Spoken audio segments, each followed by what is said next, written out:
እንዲያደርግ የሚፈልገው መንግስት የሚታመጽበት መንግስት ስራ አልሰራም ብለክ የምትወቅሰው መንግስትን ማህበረሰቡ ችግር አለበት እያልክ ደግሞ ማታና ጣዋት ጥቁር ለብሰክ ነጠላ ዘቅዝቁልኝ ነጭ ክር ሰሩልኝ እያልክ ድቤ የምትደልቀውም ደግሞ በመንግስት ላይ እኮ ያስኬድም እኮ እርቅ እንኳን ይካሄድ በሚባልበት ጊዜ በወያኔ ጊዜ ማና ማን ተጣልቶ ነው እርቅ የምንቀመጠው የተጣላ ሰው አለ ወይ ብለው ሙድ ሲይዙ እናስታውሳለን አብዛኛውን የኢትዮጵያ ቁጥር ቋንቋ ተናጋሪ ያለውን አፋን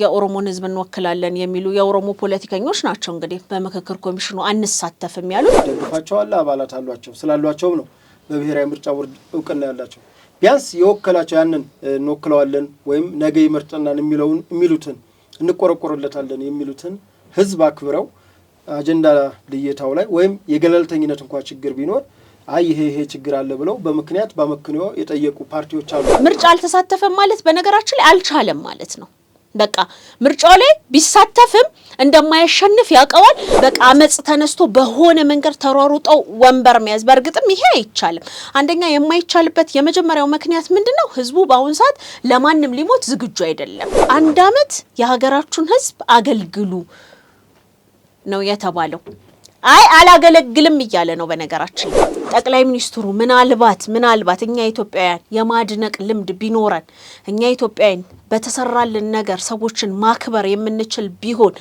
በነገራችን ላይ እኛ ኢትዮጵያውያን ከሌላው ዓለም ለየት የሚያደርገን ብሔራዊ ጀግና እንኳን የለንም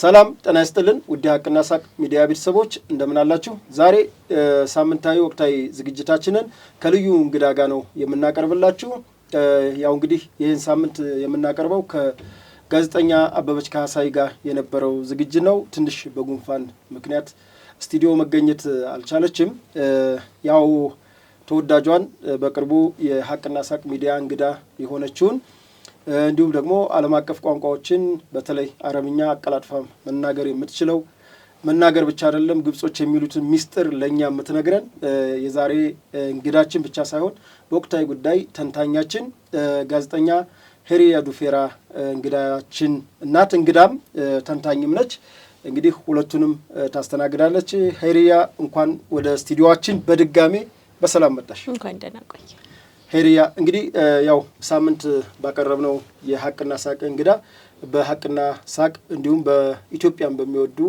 አድማጭ ተመልካቾች ትልቅ አድናቆት አግኝተሻል ያው ያ ይገባሻል ምክንያቱም አንቺ ካሳለፍሽው ታሪክ በተለይ ወጣትነትሽን በዛ ለትግል ባመንሽበት በወቅቱ ላመንሽበት ትግል ራሽንም ሁሉ ነገርሽን ቤተሰብሽን አሳልፈሽ የወለድሻትን እንኳን ልጅ እዚህ ትወንሳቲ ጥለሽ የወጣሽበት የተሰደርሽበት ትግል ነውና ያ ትግልሽም አንቺ ባመንሽበት ፍሬ አፍርቶ በግል እንዳልሽው በግል ላይ ጥቅምሽ እንጂ እንደ አጠቃላይ ጄኔራሊ እንደ ሀገር ለውጥ ያየንበት ያ አስፈሪ የነበረ ስርዓት በተለይ የወያኔ ኢህአዴግ ስርዓት ጨቋኝ የነበረው ስርዓት በአሁኑ ሰዓት ተንኮታክቶ እንግዲህ የለውጡን መንግስት ማየት ችለናል ይሄንን ማየት ያልቻሉ ብዙዎች አሉና በዛ አጋጣሚ እድለኛ ነሽ እንግዲህ ለእስኪ ለአድናቆት ላቀረቡልሽ ቀጣይ ደግሞ ፓርት አለን ክፍል 2 ለሚጠብቁ እንግዶቻችን የተወሰነ በይና ወደ ዛሬው ለትንታኔ የመረጥናቸው አርዕስቶች የብሔራዊ አገልግሎት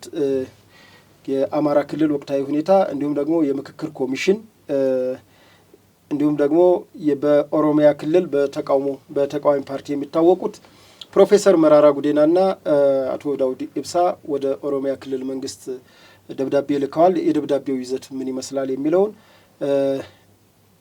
ዶክተር አብይ አህመድ በዓለም አቀፍ መሪዎች በዓለም ባሉ ሀያላት አገራት ተጽዕኖ ፈጣሪነታቸው አነጋጋሪነታቸው ቀጥሏል እንግዲህ ጠቅላይ ሚኒስትር አብይ አህመድ ወደ ለውጡ መንግስት ከመጡ ጊዜ ጀምሮ ብዙ ተአምራት የሚባሉ ነገሮችን ከሰው ፍቅር ጀምሮ እስከ የሚታይ ለውጥ በተለይ ለውጦች ደግሞ የመጡት ከሰሜኑ ጦርነት በኋላ 2 አመት በማይሞላቸው በአጭር ጊዜያት 7 አመት ሰው ይቆጥራል ለኔ በአጭር ጊዜ ነው ለውጦች ያያያለ ብንቆጥራቸው 2 አመት አይሞሉ ነገር ግን በ2 አመት ትልልቅ ሜጋ ፕሮጀክቶችን ጀምሮ እስከ መጨረስ በተለይ ታላቁ የኢትዮጵያ ህዳሴ ግድብ እንዲህ እንደዘበት የምናወራው ሳይሆን ነገ እንዳድዋ ድል ደግመን ደጋግመን ለትውልድ የምንዘክረው እድላችን ነውና በዚህ አጋጣሚ ትውልዱም እድለኛ ነው። ምክንያቱም ከዚህ በፊት ተጀመረ መሰረት ድንጋይ ተጣለ ነው እንጂ ተጨረሰ ተጠናቀቀ ተብሎ ሴሌብሬት የደስታ መግለጫ የተገለጠበት ትልቅ ፕሮጀክት እኔ አላቅም።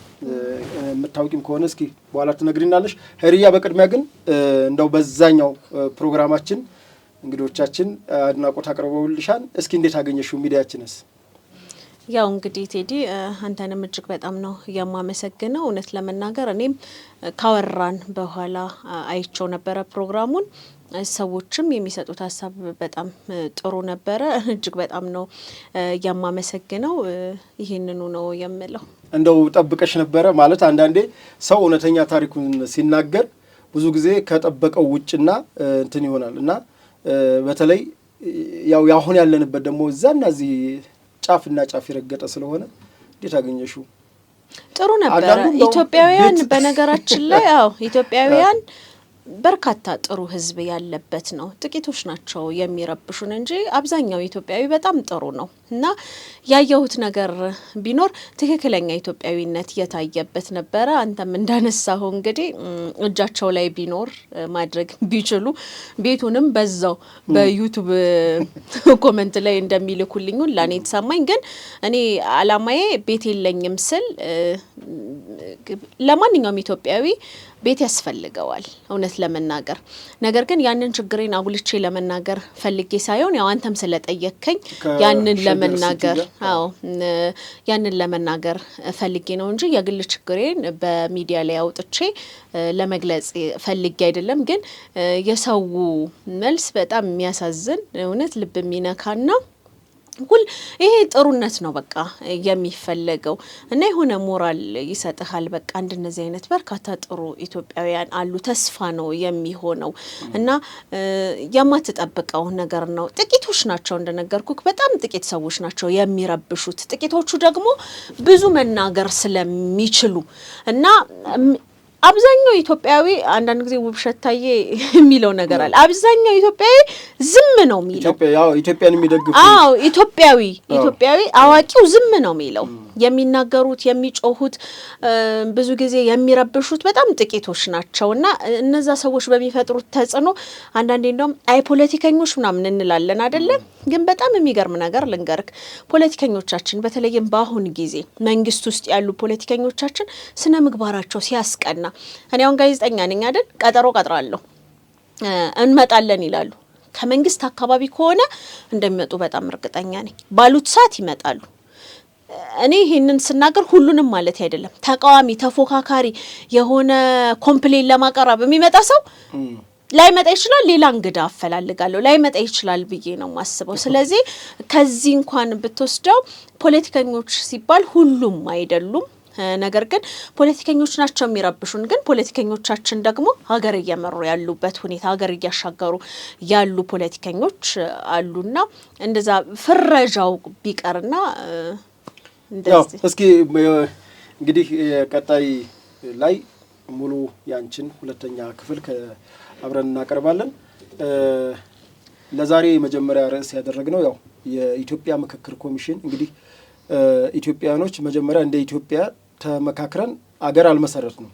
የኢትዮጵያ አገር የተመሰረተበት ታሪክ ሲጠና እንግዲህ አጼ ቴዎድሮስም ተባለ አጼ ምኒልክም ተባለ ወይም ወደ ኋላ ወደ ነሳባ ወደዚህ ወደ አክሱማውያን ስልጣኔን ብትመጪ በኃይል ምክንያቱም ሰዓቱም ጊዜውም ስለ ዘመኑም ስለሚፈቅድ በኃይል የተፈጠረ ግዛት ነው እንጂ ተዋዶ ተስማምቶ እዚህ ልሆን እዛ ልሆን ብሎ አይደለም። ነገር ግን እንደ ኢትዮጵያዊነት ደግሞ ስታስቢው ባለፉት መንግስታት እንደ ኢትዮጵያዊ ተሳስቦ ለመምጣት ችግር የለበትም። እንደውም ኢትዮጵያውያኖች ከውጭ ያለ ወራሪ ሲመጣ በተለይ እንደ አድዋ እና ሌሎች ወራሪ እንግዲህ ግብጽም ቱርክም ሆኖ ኢትዮጵያን ያልሞከረ የለም ሲመጣ አብረው ይመክታሉ፣ ሲቀመጡ ነው የማይስማሙት ይባላሉ። ይሄን ብዙ ምሁራኖች የሚስማሙበት ነውና ነገር ግን እስኪ ለዘለቄታነት ተስማምተን ተመካክረን ይሄ ነገር ትርክት ነው፣ ይሄ ደግሞ ገዢ ትርክት ነው የሚለውን ነገር በዛ ላይ በትርክቶቻችን ራሱ አንስማማም ማለት አንዱ ተጨቆኛለሁ፣ አንዱ ጨቆኛለሁ፣ አንዱ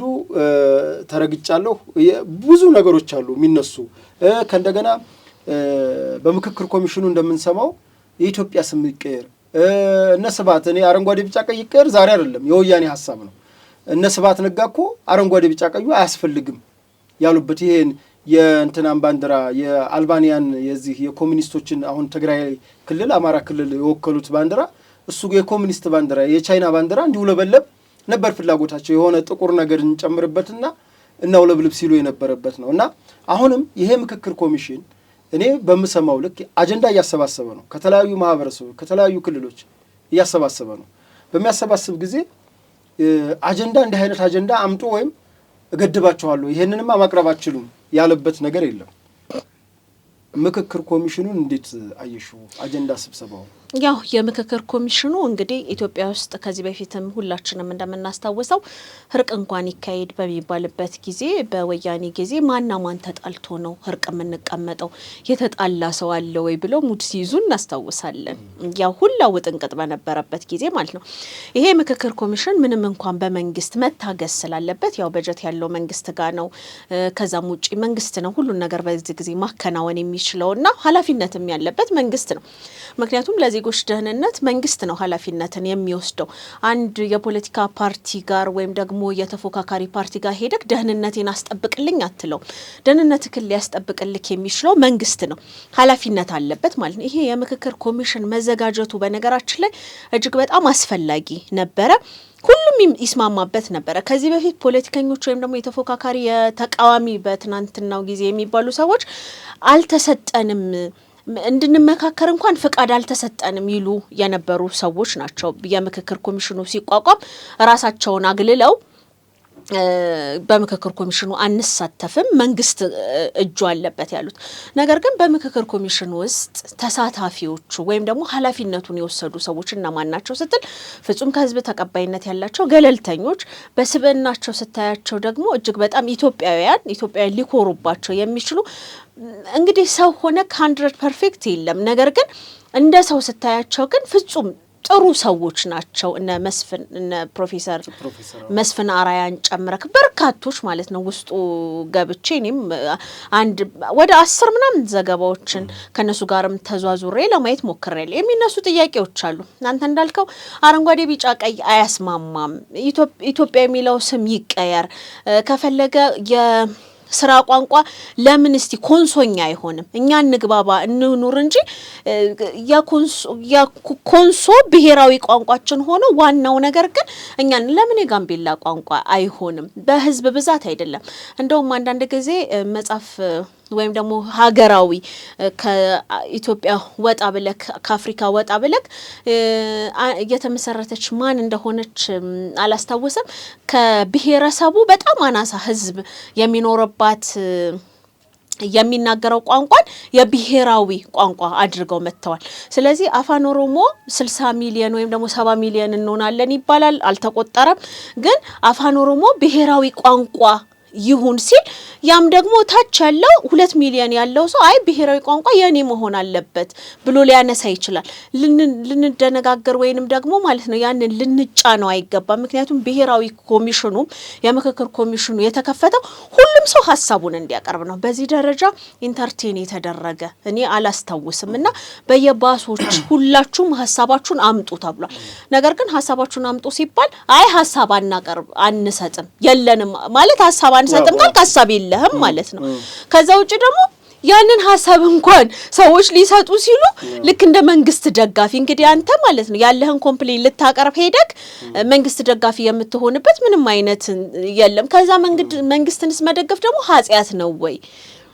መንግስት መደገፍ ወይም ደግሞ ከመንግስት ጎን መቆምስ ማን ነው ነውር ያደረገው? ሁልጊዜ ለመቃወም ነው ወይ ይሄ ህዝብ የተፈጠረው ብለክ እንድትጠይቅ ያደርጋል። የምክክር ኮሚሽኑን አንሳተፍም ብለው የተውት በርካታ በተለይም እንግዲህ አብዛኛውን የኢትዮጵያ ቁጥር ቋንቋ ተናጋሪ ያለውን አፋን የኦሮሞን ህዝብ እንወክላለን የሚሉ የኦሮሞ ፖለቲከኞች ናቸው እንግዲህ በምክክር ኮሚሽኑ አንሳተፍም ያሉት። አሳታፊ አይደለም ምናምን ለምሳሌ አሁን ሀሳብ የለኝም ካለ አሳታፊ አይደለም ማለት ምን አመጣው? አዎ ከዛም ተግዳሮት ገጥሞኛል ብሏል። አሁን የምክክር ኮሚሽኑ እንግዲህ እንደ ተግዳሮት ብዙ ነገር ምን ገጠመው ሳይሆን ሊገጥሙ የሚችሉ ነገሮች አሉ። አሁን በትግራይ አካባቢ ብትወስደው አሁንም ጦርነት አለ።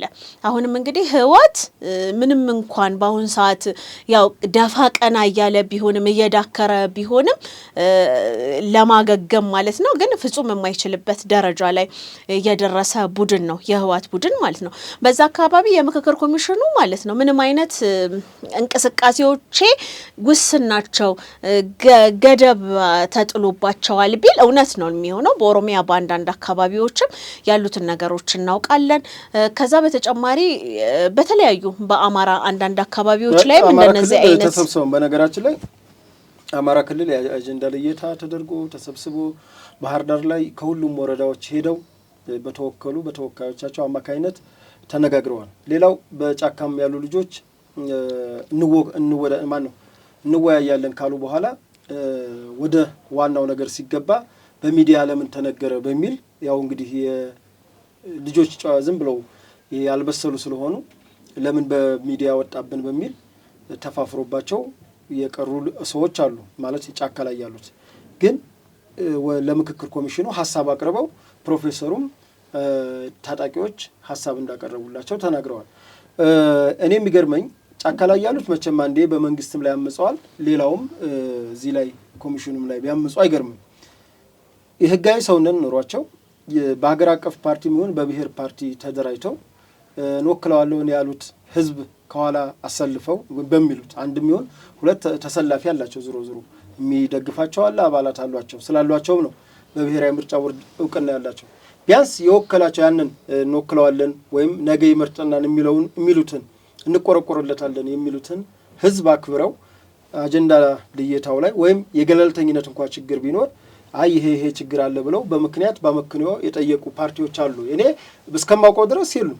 ምክንያቱም እንዲህ ፓርቲዎች ቅድም እንዳልሽው አጀንዳ አምጡ አጀንዳ ልየታ ላይ ሐሳብ የላቸውም ወይም በሌሎች ፓርቲዎች ከተነሳ እኔ ካላወራሁት እኔ ካልፈተፈትኩት አጀንዳ አይደለም ብለው የሚያስቡ ሰዎች ናቸው። እኔ ላወራው ነው ሁሉንም ነገር አንቺ እንኳን ብትናገሪው የሆነች ነገር ወይ ዋ ብለው የሆነ ከፊትና ከኋላ የሆነ ቅጽል ቋንቋ ጨምረው ነገር ግን ኮንሴፕቱ አንድ አይነት ነው መልክቱ። የምታስታውስ ከሆነ ቴዲ እንግዲህ ባለፉት በወያኔ ወይም ደግሞ በወያኔ ማለት ይቻላል ስርዓት ውስጥ ምርጫ እንዴት እንደነበረ ሁላችንም እናስታውሳለን። እንግዲህ ምርጫ እንዴት ይካሄዳል 99% ወያኔ እንዴት ያሸንፋል ምናምን የሚለውን የሚያስቅ ታሪክ ሁላችንም እናውቀዋለን።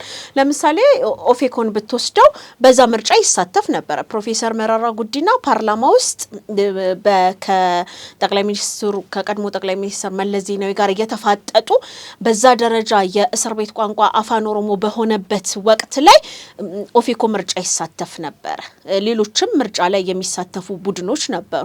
ዘንድሮ ግን የምታስታውስ ከሆነ ያለፈው ምርጫ ላይ ኦፌኮ ምርጫውን እንኳን መሳተፍ አልፈለገም። እንግዲህ ምን ማለት መሰለህ አሁን እንግዲህ ምርጫ አልተሳተፈም ማለት በነገራችን ላይ አልቻለም ማለት ነው። በቃ ምርጫው ላይ ቢሳተፍም እንደማያሸንፍ ያውቀዋል።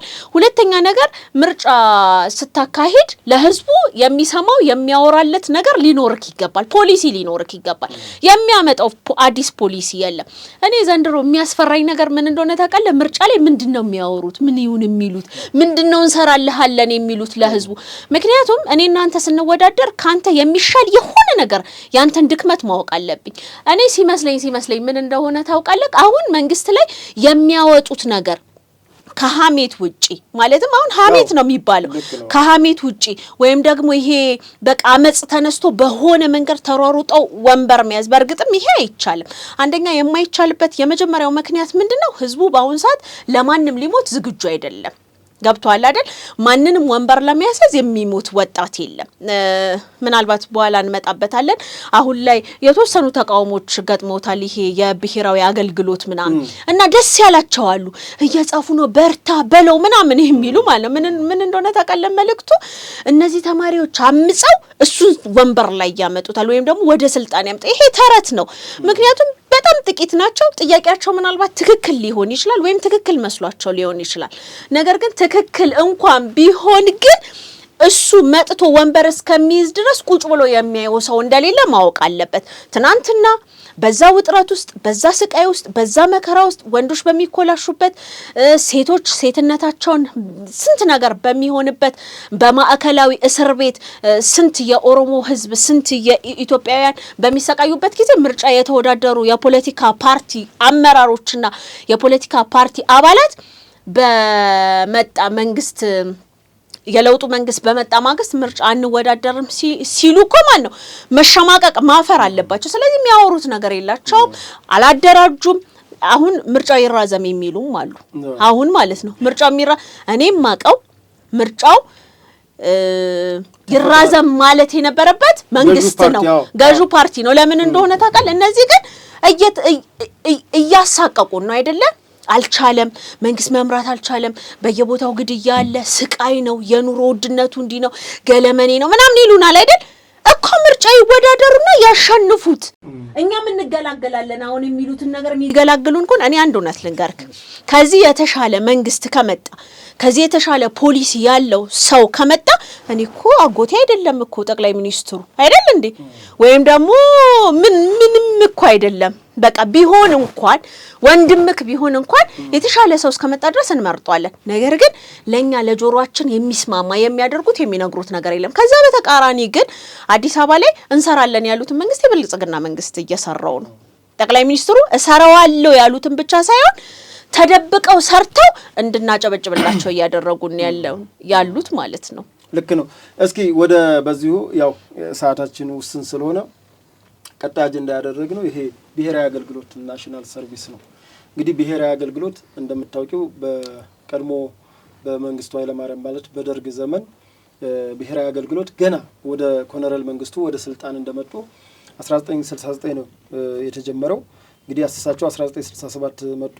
1969 ጀምሮ የእድገት በህብረት ዘመቻ ነበረ። በእድገት በህብረት ዘመቻ እንኳን አይደለም የዩኒቨርሲቲ ተማሪ ይቅርና 9 እና 10 ቀለም የቆጠሩ ስለሆኑ ከሌላው ማህበረሰብ አብዛኛው ደግሞ ኢትዮጵያ ላይ ትምህርት ያልተስፋፋበትና ኋላ ቀርነት ያለበት ጊዜ ስለነበር የእድገት በህብረት ዘመቻ ተደረገ። በዛም ኮሎኔል መንግስቱ ድል አምጥተውበታል ከሚባሉት ይሄ አረንጓዴ አሻራም የሳቸው ሀሳብ ነው እና ድል አምጥተውበታል ከሚባለው አንዱ ስራ ይሄ መሀይምነትን ማጥፋት ነው። መሀይምነትን በማጥፋት ስኬታማ ያደረጋቸው የ9ኛና የ10ኛ ክፍል ተማሪዎች ገጠር ገብተው መሰረተ ትምህርት አስተምረው የኔ አያት አንዷ ተማሪ ነበረች። ስሟን መጻፍ ማንበብ ትችላለች። የሚገርምሽ እኔ ስማር አንደኛ ክፍል ስማር ሀሁን አልችል ስል እሷ ታስቆጥረኝ ነበር። ከልጅነቷ ተምር አይደለም እድሜ ለመንግስቱ እያሉ ይፎክራሉ በመንግስቱ ኃይለማርያም እና ትልቁን ነገር መሀይምነትን በማጥፋት ያ ዘመቻ ትልቅ ስራ ሰርቷል። በኋላም ችግኝ ተከላ መሰረተ ትምህርት አልማርም ያለው አልማርም ሳይሆን አልማርም አይቻልም ግን የቀረው ምን ያደርጋል መሰለሽ ሄዶ ኮሬብ ይባላል ወልዲያ ተራራ ኮሬብ ተራራ አሁን ባህር ዛፍ ነው። ያ ባህር ዛፍ ትምህርት ቤት በቀሩ እናቴ እና አባቴ አይነት ሰዎች አያቶቼ ማለት ነው በእነሱ የተሰራ ነው። ክርት ይሄ የእርከን ስራ የባህር ዛፍ ተከላ ጽድ ተከላ እሱ ጽድና እሱ ባህር ዛፍ መቼ ተሸጠ? በኢህአዴግ ጊዜ 19 ምርጫ 97ን ተከትሎ ማዕቀብ ሲጣልባቸው የመምህራን ደሞዝ መክፈል ስላልቻለ መንግስት ያደን ተሽጦ ነው ደሞዝ። ግን ያን ትላንትና እና አባቴ እና አያቶቼ ባይተክሉት መንግስትም ያሁኑ መንግስት የዚያን የኢህአዴግ መንግስት ሽጦ ለመምህራን አይከፍልም ነበርና እነዚህ አይነት ስራዎች ናቸው ናሽናል ሰርቪስ ማለት። አሁን አንዳንዱ ትርጉሙን ዘመም ያደረገውና በውትድርና ብቻ ያስመስለው ቀደም ከስቱዲዮ ውጭ ስናወራም አንቺም እንደዛ አይነት ግንዛቤ ነበረሽ እንደሆነ ይችኑ አንዷን ልጅ ልልኩብኝ ነው አይነት ነገር ነበርና አሁን ናሽናል ሰርቪስ ባንድ ሀገር ማለት ኢትዮጵያ ላይ አልተጀመረም ታውቂያለሽ። የዓለም ታሪክ ላይ አሁን ማለት ዓለም ላይ እንግዲህ በዲሞክራሲ የምንላት አሜሪካ ነው አይደል? አሜሪካ ናሽናል ሰርቪስ አለ። እድሜው ከ18 እስከ 25 ያለ በናሽናል ሰርቪስ መመዝገብ አለበት። ተመዝግቦ ሀገሩን በሆነ ነገር መጥቀም አለበት። የግድ ወታደር መሆን የለበት። የግድ ምሽግ መግባት የለበትም። ቢገባ ጥሩ ነው።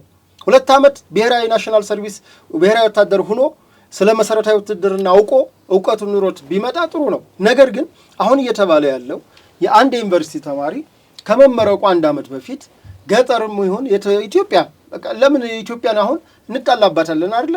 እንዲህ ናት፣ ገሌ ረጋጭ ነው፣ ጨቋኝ ነው። እኔ ብዙ ጊዜ ከእስር ቤት እያለው ሰዎች ጋር የምከራከረው እስኪ ጨቋኝ ነው የምትሉትን አካል ሂዳችሁ ይዩታ። ዛሬም በባዶ እግሩ ነው የሚሄደው። እውነት ለመናገር ይሄ አካል ወደ ገጠር አሁን የኦሮሞ ተማሪ ወደ አማራ ክልል፣ የአማራው ክልል ወደ ኦሮሚያ፣ የደቡቡ ወደ ሰሜን ወደ መቀሌ ወደ ትግራይ፣ የትግራው ደግሞ ወደ ሶማሌ፣ የሶማሌው ደግሞ ወደ ጋምቤላ ሂዶ ቢያስተምር ህብረተሰቡን በጤና ሳይንስ በጤና በሚማርበት ጤና አሁን ሐኪሞች አላቸው የግድ ይቺ አፓራንት ስላለች እንደዛ ግን በሰርቪስ መልኩ በአገልጋይነት መንፈስ በነገራችን ላይ የሀገር ፍቅር ስሜትን ይጨምራል። አገርሽን እንድታውቂ ያደርጋል። ምንም ጉዳት የለውም። ከዛ ላይ መንግስት ደግሞ የሚያስመሰግነው ምንድነው? ይሄን ሁሉ ወጪ በመንግስት ወጪ ነው። ከቤተሰብ በሶላኪልኛ ቲም የሆነ ነገር ላጫማ እንደዚህ ላድርግ ምናምን የምትይው ነገር ዩኒቨርሲቲ በምትማሪው ልክ ናሽናል ሰርቪስሽን ታገለግያለሽ። ከዛ ላይ ብዙ ኋላ ቀርነት ያለበት አካባቢ ትሄጃለሽ። ብዙ ቴክኖሎጂ ያልደረሳቸው አካባቢ ትሄጃለሽ። የነዛን ሰዎች ብርሃን መግለጥ፣ የነዛን ሰዎች መንገድ ጤና መጠበቅ፣ የተለያዩ ነገሮችን ወደ አሁን ወዳለው ወደ 21ኛው ክፍለ ዘመን ማምጣት መቻል በራሱ እድለኝነት ነው። ይሄን እኮ ብዙ ተመኝተውት በልጅነታችን እኮ ምኞት አሁን ስታድግ ምን ትሆናለህ ቢባል አንድ ሰው የሆነ ሐኪም ሊል ይችላል፣ መምህር ሊል ይችላል። የልጅነት ህልምሽ ነው እዛ ላይ ያለው። አንዳንድ ልጆች ገብቷቸው የሚጠይቋሉ ምንድነው አሁን በ3 ዓመት ከሆነ ወይም በ5 ዓመት ተመርቄ እንደዚህ ቤተሰብ አግዤ ራሴን በኢኮኖሚ አግዤ ወይም ደግሞ የጋብቻ ዕቅድ ሌላም ነገር ሊኖር ይችላል። ከሱ ከያሹ ሰውነንና ከፕሮግራም አኳያ በተለይ ደግሞ እንግዲህ ስትማሪ ደግሞ ፕሮግራም ትሆኛለሽ። ፕሮግራም ያረጉን ነገር ሊኖር ይችላል። እሱን እኔ አሁን ከመንግስት በተለይ ከዚህ ከትምህርት ሚኒስቴር የተወሰነ ጥፋት አለው ብዬ የማስበው እንዲህ አይነት ጥያቄዎች ተነሱ። ግልጸኝነት ችግር ተነሳ። ግልጸኝነት ችግር ሲነሳ ይሄ ግልጸኝነት ችግር ስላለ ይፋ ይሁን ወይ በሚኒስትሩ ወይም ደግሞ በሚመለከታቸው የከፍተኛ ትምህርት ተቋማት የሚመለከታቸው ክፍል አሉ። እነዛ አካላት ይሄንን ያልነው ከዚህ አኳያ ነው፣ ይሄ እንዲህ ነው። ቀድሞ ኮንትራትም ካልሰጠ ለተማሪዎቹ ይሄንን አዲስ የመጣ ፖሊሲ ነው። ፖሊሲ ደግሞ ሲመጣ ይተገበራል። በኢትዮጵያ ሕግ ማዕቀፍ ውስጥ እስካለን ድረስ ማንም ሰው ከሕግ በታይ ስለሆነ በዚህ ሕግ የመተዳደር ግዴታ አለባችሁ። ነገር ግን ግልጽ ለማድረግ ይሄ ነው ሐሳቡ፣ መመሪያውም ይሄ ነው ብሎ ነገርየውን ግልጽ ማድረግ ይጠበቃል። እና አሁን በዩኒቨርሲቲ ውስጥ በማመጽ ወይም ለጥቂት ይሄ የባዕዳንና የባዕዳ ተላላኪ ለሆኑ ባንዳዎች ግብአት ለመሆን እንግዲህ ጀዋር ነው አንደኛው። አሁን ጀዋር የሐኪሞቹን እንዴት አድርጎ እንዳጠፋባቸው ታውቂያለሽ? አዎ። እዚህ ጋር ግን ቴዲ አንዴ ወደ እንትኑ ሳትሄድ በነገራችን ላይ ከዩኒቨርሲቲ ወጥተን ወዲያው ነው ወይ ስራ የምንይዘው? የመጀመሪያው ጥያቄ። አሁን አንተ ማግባት የሚፈልግ ይኖራል፣ ከዛ ደግሞ ቤተሰቤን መርዳት ምናምን የሚል እንትኖችን አንስተሃል፣ እንደ ኤክስኪዩዝ እንደ ምክንያቶች አንስታል። እኔ ግን የመጀመሪያው ጥያቄ ይሄንን ተቃውሞ ተደረገ ምናምን ሲባል ቀጥታ ምን እንዳሰብኩኝ ታውቃለህ? ልጆቹ አንዱ ለሰው ጠይቆ ሊሆን ይችላል። አሁን ለምሳሌ 3 ዓመት 4ኛውንም ዓመት አስተማሪ ሊሆን ነው፣ ይሄ የገጠሩን ሁኔታ የት እንደሚመደብ ምናምን አስቦ ጠይቆ ሊሆን ይችላል። አብዛኛው መንጋ ግን የተከተለው አንደኛ ለምን እንደሚሰለፍ አያውቅም፣ ሁለተኛ መማር አስተማሪ መሆን ይችላል ወይ? አስተምር ራሱ ሲባል እኮ ማስተማር ግን ይችላል። ማስተማር እኔ አስተማሪ ለመሆን ፈልጌ ሞክሬ ያውቅ ነበር። 7 ወር አስተምሬያለሁ። በነገራችን ላይ ግን አስተማሪ መሆን እንደዚህ ቀላል አይደለም። ትዕግስት ትማራለህ አስተማሪ በምትሆንበት ጊዜ። ስለዚህ ልንወደው ነበር የሚገባው። እኔ አሁን 1 ዓመት አስተምሩ በቃ ከዩኒቨርሲቲ ልክ እንደወጣችሁ ለ1 ዓመት ያህል አስተምሩ ሲባል ችሎታህን እንደምታዳብር ታውቃለህ። ማስተማር ጥበብ ነው።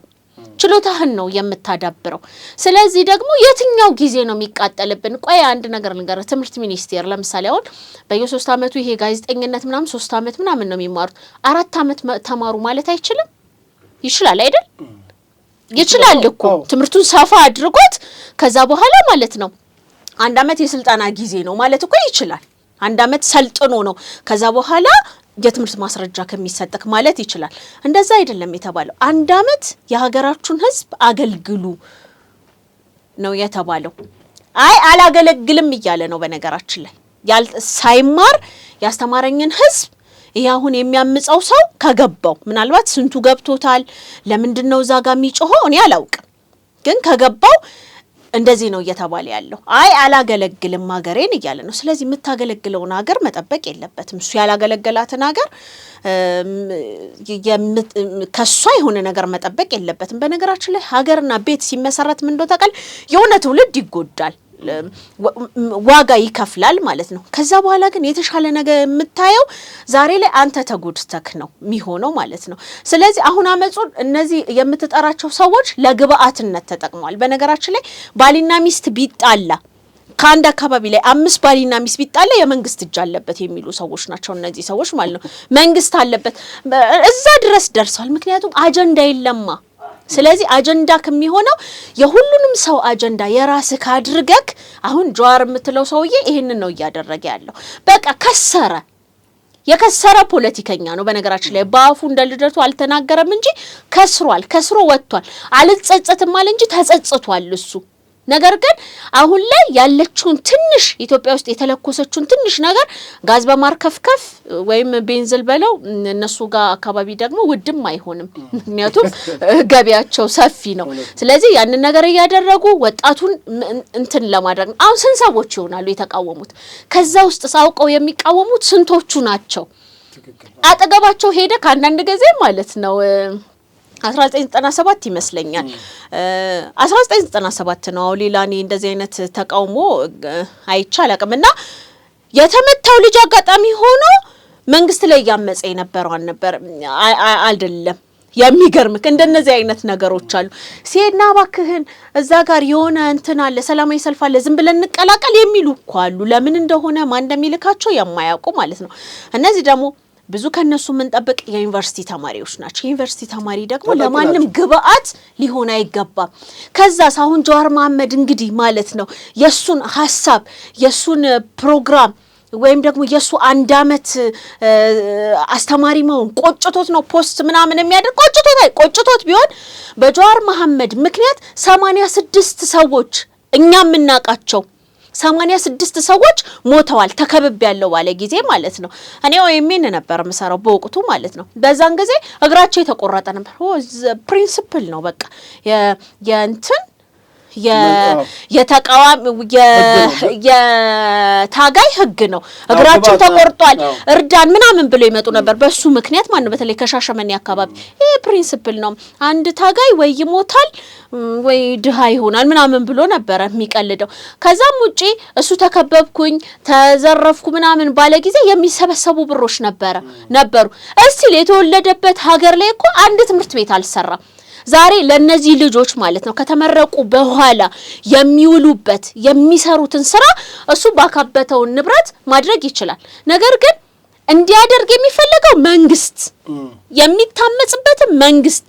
ስራ አልሰራም ብለክ የምትወቅሰው መንግስትን ማህበረሰቡ ችግር አለበት እያልክ ደግሞ ማታና ጣዋት ጥቁር ለብሰክ ነጠላ ዘቅዝቁልኝ ነጭ ክር ሰሩልኝ እያልክ ድቤ የምትደልቀውም ደግሞ በመንግስት ላይ ይሄ እኮ አያስኬድም እኮ ይሄ አሁን ይሄ ናሽናል ሰርቪስ ምናምን እኔ ድሮ ምን ይመስለኝ እንደነበር ታውቃለህ ውትድርና ይመስለኝና አይ ህዝብ እንደው ማይፈልግ ሰው አለ ወታደር መሆን ምናምን እል ነበር ነገር ግን እንደነዚህ አይነት ነገሮች ሀገርህን እርዳ ከዛም ደግሞ ሰፖርት አድርግ ምናምን ስትባል ደስ ብሎክ ነው ሊሆን የሚችለው በነገራችን ላይ ናሽናል ሰርቪስ እንግዲህ ሀገራችን ኢትዮጵያ ብቻ እንደው በህግ አስገዳጅ ህግ እንዲወጣ ከሚመኙት ከሚፈልጉት ሰዎች አንዱ ነኝ እኔ አሁን በዚህ ላይ መንግስት ፖሊሲ ቢጠናበት መልካም ነው ምክንያቱም የሌሎች ሀገሮች ተሞክሮ በተለይ ይሄ እንግዲህ በኢኮኖሚ ገና ያልበለጸገ ሀገር ሁሉንም ነገር ከፍሎ አይሆንም እንደዚህ በሰርቪስ በበጎ አድራጎት ሲደረግ ነው ምክንያቱም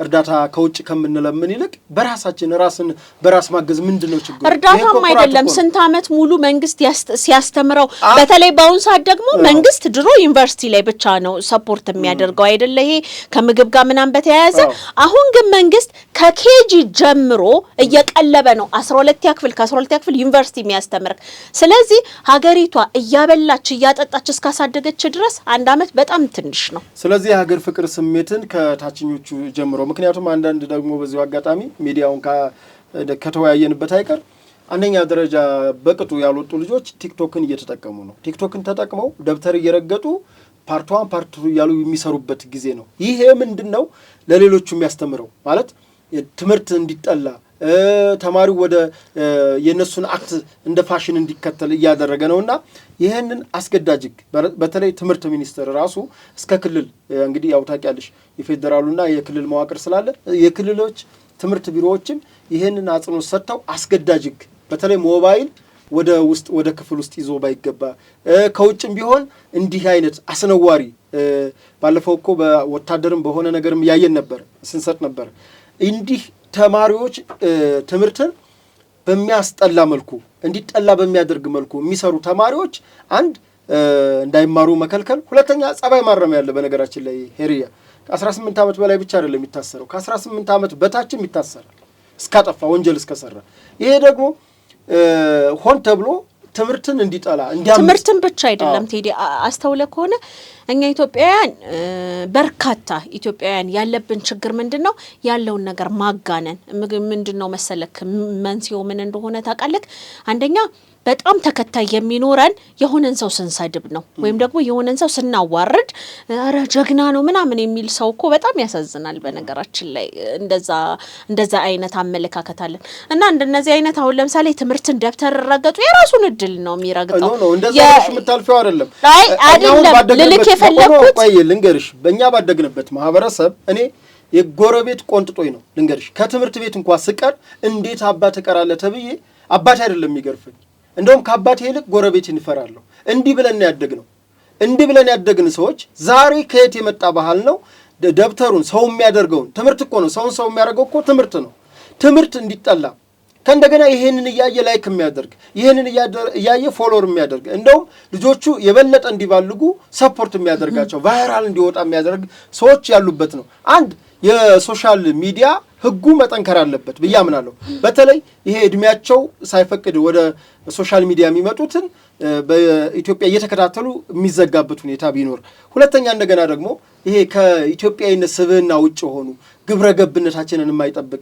ትልቅ ሰው የማያከብሩ ተማሪዎች ሆነው ከተማሪነት የማይጠበቅ አስተማሪ የማይሆኑ አሉ እኮ ደግሞ ምርጥ ልጆች የራሳቸው ግን ደግሞ የሚገርምሽ እነዛ ምርጥ የሚያሳዩ ልጆች ፎሎወር የላቸውም ተከታይ የላቸው ጥሩ ሐሳብ ያላቸው ልጆች ምን ልማር ብሎ የሚማርበት ያጣ ደብተር ያጣ የሚለምንበት አገር ግን ደግሞ ደብተር ተገዝቶ ተሰጥቶት ትምህርት ቤት እንግዲህ እንዳልሽው ትምህርት ቤት ነው የሚሰጠው ትምህርት ቤት የሰጠውን መንግስት የሰጠውን ወይም በጎ አድራጎት ድርጅት የሰጠውን ደብተር ረግጦ ሲጫወትበት ታያለሽና ይሄ ግብረ ገብነት ከታች ጀምሮ ነው አሁን እንዳልሽው አንቺ ከኬጂ ጀምሮ መንግስት እየመገበ ነው ጥሩ ትሬንድ ነው ይለመድ ይሄ መለመድ ያለበት ባህል ነው ምክንያቱም በእኛ ዘመን እኮ ትምህርት እየተማርነ ሳንበላ ይሄርን ልጆች እኔም ልጨምር እኔ ሳልበላ ይጃላቅም ግን ለሌሎቹ ኢትዮጵያዊ ጨዋነት ስላለ እንቅልፍ የምናንቀላፋበት ክላስ ውስጥ የምንወርቅበት እየራበን የምናዛጋበት አረ ይሄ ክፍለ ጊዜ ባለቀ የምንልበት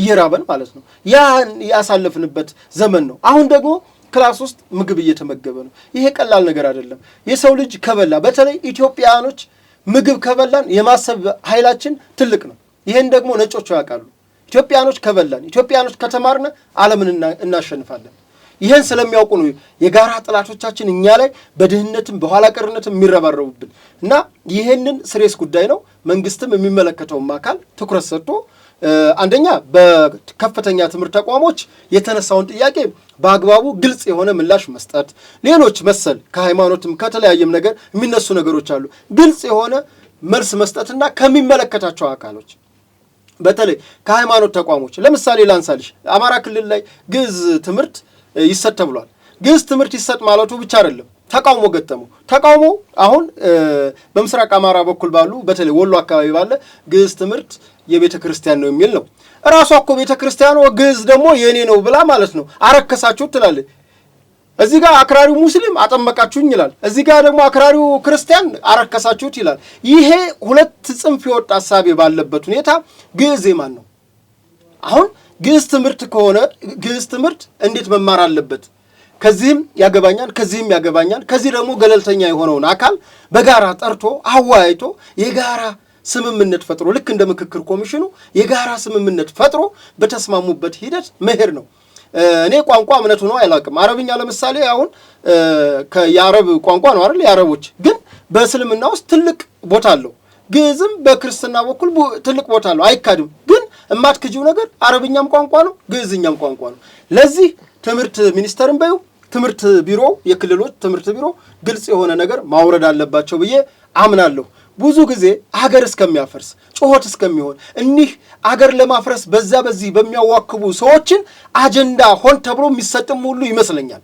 እና እዚህ ላይ መንግስት ነው። ሆደ ሰፊነት በዚህ አይደለም። ሆደ ሰፊ በመሆን ባለበት ሳይሆን እናየዋለን። ሆደ ሰፊ ደግሞ በሚኮንበት ላይ ሆደ ሰፊ ማን ነው? ሆደ ሰፊ የሚኮንበትን አይሆንም፣ ሆደ ሰፊ የማይኮንበትን ይሆናል። እዚህ ላይ የሚኮንበት አይደለም። ምክንያቱም እንዲህ አሰፍስፎ አገር ለማፍረስ የሚጠብቃል የቀንጅብ። እነዚህ የቀንጅቦች ባሉበት ሁኔታ አገር በቁመናችን እንድትፈርስ አንፈቅድም። በቃ አጀንዳቸውን መምታት አለብን። እዚህ ጋር የሆነ አጀንዳ ሲያመጡ ለዛ አጀንዳ ለምንድን ነው የጠቅላይ ሚኒስተሩ ሁሉም እኮ ፕሬስ ሴክሬታሪ አለ አይደለ? የጠቅላይ ሚኒስተሩን አፈቀላጤ ይናገራሉ አይደለ እንዴ? የኮሙኒኬሽን ቢሮ አለ፣ የክልል ኮሙኒኬሽን ቢሮ አለ።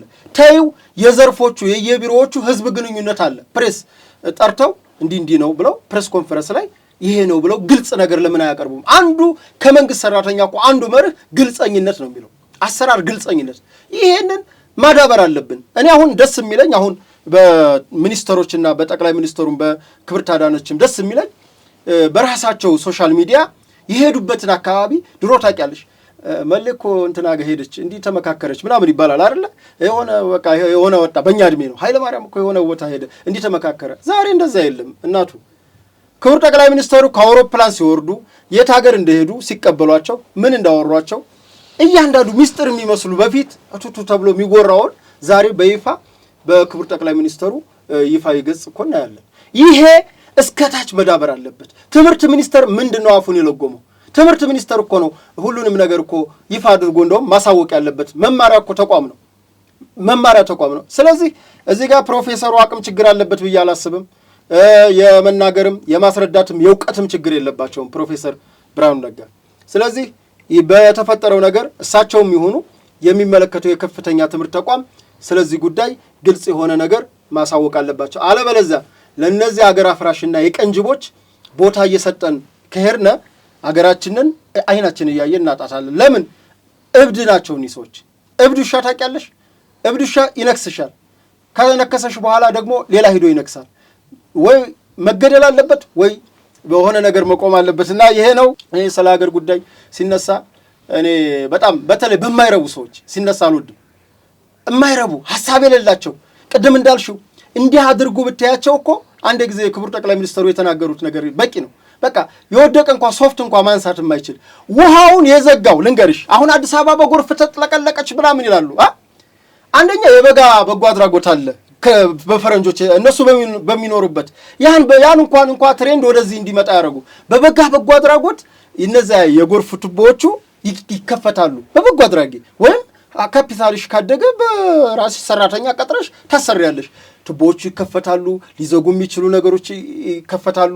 በቃ አስጊም ከሆነ ሜትሮሎጂ ጋር ተነጋግሮ እንደዚህ መከፈት ያለባቸው የአስቸኳይ ጊዜ ማስተንፈሻ ስራዎች ይሰራሉ። ያ የሚደረገው ለምንድን ነው? ለከተማቸው፣ ለሀገራቸው፣ ለዜጎቻቸው። ምክንያቱም ጎርፉ ከመጣ የብልጽግና ነው የኦነግ ነው የእንትና ነው አይልም፣ ጥርግርግ አድርጎ ይዞ ስለሚሄድ ማለት ነው።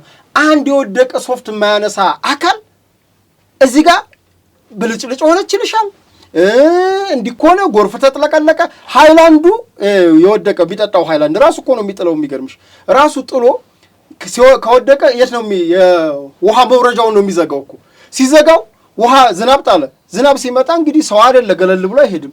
ወደ መግቢያው ሲሄድ አስቦ ማንሳት ያለበት ሰውዬ ስላላነሳለት ያ ውሃ ሲሄድ መግቢያው ተዘግቶበታል። የሚፈሰው ወደ ራሱ ቤት ነው። ከዛ ሲፈርስበት አይብልጽግና ይላል። መንግስት ምን ያርገው እንዴ? ራሱ የጣለውን ቆሻሻ እኮ የማጽዳት እኮ ግዴታ እኮ የለበትም መንግስት። መንገዱን ሰርቶልሻል። መንገዱን ከተሰራልሽ መንገዱን ደግሞ የመንከባከብ የሁሉም ኢትዮጵያውያኖች ግዴታ ነው። ወደ ቀጣው እንግዲህ እዚሁ ላይ ባነሳ ነው ክቡር ጠቅላይ ሚኒስትራችን እንግዲህ ምንም ይባል ምንም ከመነሻም እንዳልኩሽ ያው መጡ። እንደመጡ በሳቸው ልክ አቶ ልደቱ ያሉትን ልዋሰ እዚህ በሳቸው ልክ የህዝብን ተቀባይነት የህዝብን ይሁንታ እንግዲህ ከጥቂቶቻችን በስተቀር እኔ አሁን ራሱ ሆሆ ብዬ አላጨበጨብኩም።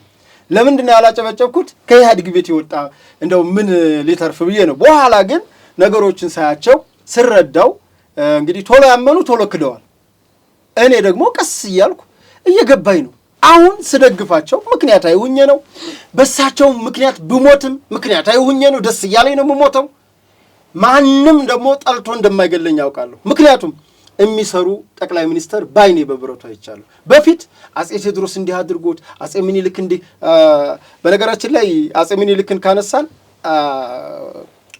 ክቡር ጠቅላይ ሚኒስተር አብይ አህመድ የገጠማቸው የአጼ ምኒልክ እኮ ተግባር ነው። ለመጀመሪያ የምታያቸው በሙሉ ቴክኖሎጂዎች በአጼ ምኒልክ ነው የመጡት እና እነዛ ቴክኖሎጂዎች ሲመጡ ፎቶ ለምሳሌ አንነሳም የሰይጣን ነው አሏቸው። ተነስተው አሳዩ። ውሃ እንጦጦ ሲወስዱ ውሃ ሽቅብ ይሄዳል ብለው የቤተ መንግስት መኳንንቶች አስረው እጅና እግራቸው ምኒልክን 3-7 አስጠመቋቸው።